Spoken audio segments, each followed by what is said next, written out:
नमस्कार, मी मृणाली पिळणकर. तुम्ही पाहत आहात LS मराठी. पाहुयात काही महत्त्वाच्या हेडलाईन्स. ठाकरेंच्या शिवसेनेच्या 6 फुटीर खासदारांसंबंधी आज सुप्रीम कोर्टात सुनावणी. 6 खासदारांच्या विलिनीकरणाला स्थगिती देणार की नाही, राज्याचं लक्ष. खड्डेमय रस्त्यांच्या मुद्द्यावरून नितीन गडकरी ॲक्शन मोडवर. रस्त्यांचा आढावा घेत रस्ते खोदून पूर्ववत न करण्याच्या अधिकाऱ्यांचं निलंबन. कंत्राटदारांना ब्लॅकलिस्ट करण्याचे आदेश.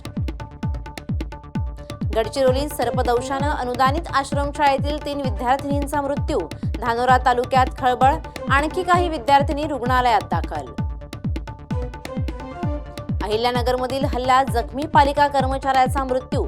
संतप्त नागरिकांकडून शहर बंदची हाक. शहरातील व्यापारी, नागरिक आणि विविध संघटनांकडून या घटनेचा तीव्र निषेध. इथेनॉल विरोधात कुणी पुरावा देऊ शकलेला नाही. काही लोक गाडीचं झाकण उघडून दाखवतात, त्यात त्यांना काय दिसलं हे मला समजलं नाही. मुख्यमंत्री फडणवीसांचा राहुल गांधींवर जोरदार निशाणा.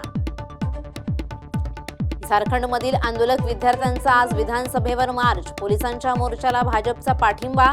कालच्या विद्यार्थी आणि सरकारच्या बैठकीत कुठलाही तोडगा निघाला नसल्याची माहिती समोर.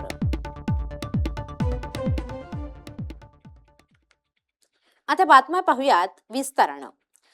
धीरज परदेशी हत्या प्रकरणी अहिल्यानगर बंदची हाक देण्यात आली आहे. धीरज परदेशी यांच्यावर अज्ञात टोळक्यानं हल्ला केला होता. या हल्ल्यात त्यांचा मृत्यू झालाय. नगरवासियांकडून घटनेचा निषेध व्यक्त करण्यात आलाय. मुकुंदनगर परिसरात पथदिव्यांच्या दुरुस्तीचं काम करत असताना महापालिकेचे कर्मचारी धीरजसिंग परदेशी यांच्यावर अज्ञात टोळक्यानं हल्ला केला होता आणि या हल्ल्यात त्यांचा मृत्यू झालाय. हल्ल्यात गंभीर जखमी झालेल्या परदेशी यांच्यावर उपचार सुरू होते.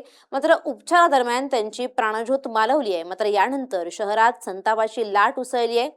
नगरकरांनी आज बंद पुकारलाय. शहरातील व्यापारी, नागरिक आणि विविध संघटनांकडून या घटनेचा तीव्र निषेध व्यक्त करण्यात आलाय.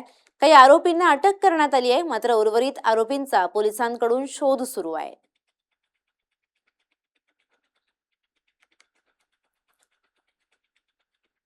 धीरज परदेशी हत्या प्रकरणी अक्षय कर्डिले आता संतापले आहेत.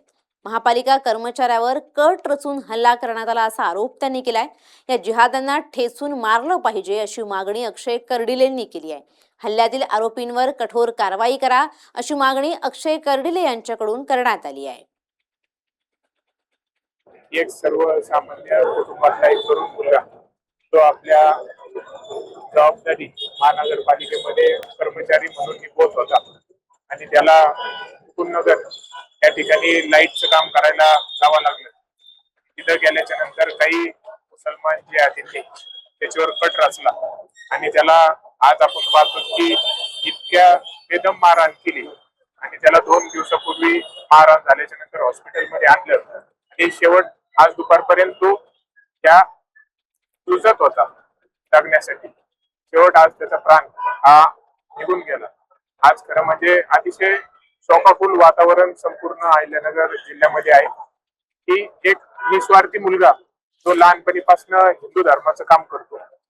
हिंदू धर्माचं काम करत असताना त्याला जबाबदारी म्हणून मुकुंदनगर हा एरिया त्याला पहिल्यापासून आवडत नव्हतं, तरी पण तो तिथे जबाबदारी म्हणून चांगल्या पद्धतीने काम करायला गेला. पण काही लोकांनी त्याच्यावर कट रचला, त्याला मारलं. आज आपण पाहतो की त्याचा जीव घेऊन टाकला. तर ह्या असल्या मुसलमान जे आधी लांडे यांना कुठंतरी या प्रकरणातून घेसून काढलं पाहिजे. त्यामध्ये आज सगळ्यांची मागणी आहे की त्यांना गजाआड करा. कुणबी प्रमाणपत्रावरून मनोज जरांगे मैदानात उतरले आहेत. आता नरेंद्र पाटलांनीही सरकारला इशारा दिलाय. मराठा प्रश्नांकडे मुख्यमंत्र्यांनी थेट लक्ष द्यावं. महामंडळाच्या कारभारावर नरेंद्र पाटील यांनी नाराजी व्यक्त केली आहे. कुणबी प्रमाणपत्राच्या मुद्द्यावरून मनोज जरांगे पाटील मैदानात उतरले असतानाच आता मराठा समाजाच्या प्रश्नांवरून अण्णासाहेब पाटील आर्थिक विकास महामंडळाचे अध्यक्ष नरेंद्र पाटील यांनीही सरकारला घरचा आहेर दिलाय. महामंडळाच्या कामकाजावर नाराजी व्यक्त करताना नरेंद्र पाटील यांनी मराठा समाजाच्या प्रश्नांकडे मुख्यमंत्र्यांनी थेट स्वतः लक्ष घातलं तर अधिक चांगलं होईल अशी भूमिका मांडली आहे. खरं म्हणजे मुख्यमंत्र्यांकडे एवढ्या जबाबदारी असताना त्यांनी महामंडळ आणि मराठा समाजाचे प्रश्न जर स्वतः हाताळले तर अधिकच चांगले आहे. परंतु उपसमिती ही मंत्रिमंडळाच्या विविध मंत्र्यांच्या माध्यमातून निर्माण केलेली आहे आणि त्यामध्ये सत्ताधारी पक्षाचे असणारेच मंत्री, कॅबिनेट मंत्री त्या समितीमध्ये असल्यामुळे मला वाटतं हे सगळे मंत्री एकत्रपणे येऊन चांगल्या प्रकारे निर्णय घेतील. मग आता ही परिस्थिती का निर्माण झाली जर सगळे मंत्री चांगल्या पद्धतीने परिस्थिती निर्माण होत असते, त्या परिस्थितीमध्ये परत बदल करता येतो. एखादा मुलगा चुकतो, त्या मुलाला परत चुकल्यानंतर ज्या वेळेला त्याचे पालक आणि शिक्षक समजावून देतात, पटवून देतात, तो परत सुधार करत असतो. त्याच्यामुळे मराठा समाजाबद्दल सरकार चुकलं असं म्हणता येणार नाही. ही गोष्ट खरी आहे.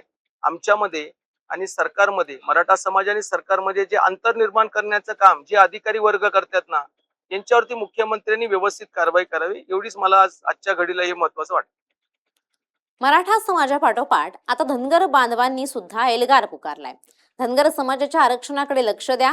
धनगर बांधव नाहीतर मेंढरांसहित मुंबईत उतरणार आहेत. धनगर समाजाला एसटी मधून आरक्षण देण्याची मागणी करण्यात आली आहे आणि यासाठी मल्हार रक्षक संघटनेनं सोलापुरात बैठक आयोजित केली आहे. गेली 75 वर्षापासून धनगर समाजाच्या एसटी आरक्षणाचा प्रश्न मार्गी लागत नाही. त्यानिमित्तानं आज सोलापूर शहरामध्ये आमची मल्हार रक्षक संघटनेच्या वतीनं आम्ही येणाऱ्या काळामध्ये धनगर एसटी आरक्षणाच्या संदर्भात आम्ही मुख्यमंत्र्याकडे वारंवार मागणी करून सुद्धा आरक्षणाची आमची मागणी पूर्ण होत नाही. या विषयासंदर्भात आम्ही अख्ख्या मुंबईमध्ये मेंढर घेऊन जाऊन या सरकारला धडा शिकवून आमच्या धनगर बांधवांच्या हातामध्ये एसटीचं प्रमाणपत्र भेटावं यासाठी आम्ही मल्हार रक्षक संघटनेच्या वतीने आम्ही येणाऱ्या काळामध्ये त्या ठिकाणी मुंबईमध्ये आंदोलन करणार. फडणवीस जयंत पाटलांच्या विमान प्रवासावर गुलाबराव पाटलांनी प्रतिक्रिया दिली आहे. विमानामध्ये कोणीही प्रवास करू शकतं. माझ्यासोबत राहुल गांधींनी सुद्धा प्रवास केला होता. प्रवास करायला काय मनाई आहे का? फडणवीस आणि जयंत पाटलांचा एकाच विमानातून प्रवास झाला का? आणि त्यावरच गुलाबराव पाटलांनी ही प्रतिक्रिया दिली आहे. तर विमानामध्ये कोण कोणाबरोबर प्रवास करतो? तर विमान आहे, विमानामध्ये माझ्याबरोबर राजीव गांधी, आपले राहुल गांधी सुद्धा प्रवास करू शकतात. प्रवास करायला काय मना आहे?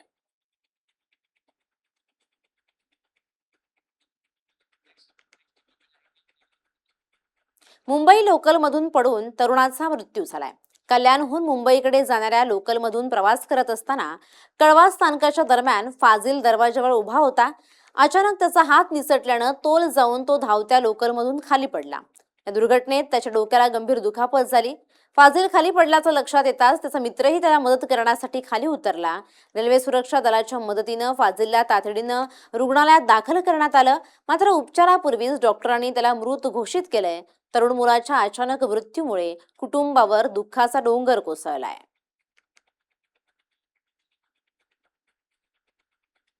दूध भेसळ प्रकरणात 10 जणांना अटक करण्यात आली आहे. न्यायालयाकडून 10 आरोपींना पोलीस कोठडी देण्यात आली आहे. दूध भेसळ प्रकरणी आरोपींची संख्या यामुळे आता 24 वर पोहोचली आहे. दूध भेसळ रॅकेटमध्ये राजकीय कनेक्शनची देखील चर्चा आहे. राज्यात गाजत असलेल्या दूध भेसळ प्रकरणात पुणे ग्रामीण पोलिसांनी ही मोठी कारवाई केली आहे. या प्रकरणात आणखी 10 जणांना अटक करण्यात आली असून एकूण अटक केलेल्या आरोपींची संख्या आता 24 वर पोहोचली आहे. अटक केलेल्या 10 आरोपींना न्यायालयानं 2 दिवसांची पोलीस कोठडी सुनावली आहे. 4 जुलै रोजी एफडीए आणि पुणे ग्रामीण पोलिसांनी राज्यातील 5 जिल्ह्यांमध्ये एकाच वेळी छापेमारी करत दूध भेसळीच्या रॅकेटचा पर्दाफाश केला होता. या कारवाईनंतर या प्रकरणात राजकीय कनेक्शन असल्याच्या चर्चांना उधाण आलंय. मात्र वळसे पाटील यांनी या प्रकरणाशी आपला कोणताही संबंध नाही असं स्पष्ट केलंय.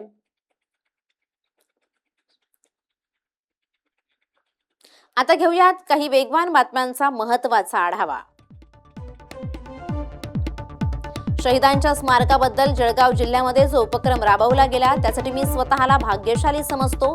हे शहीदांचे स्मारक नाही तर देवालय आहे. मंत्री गुलाबराव पाटील यांनी व्यक्त केला आनंद.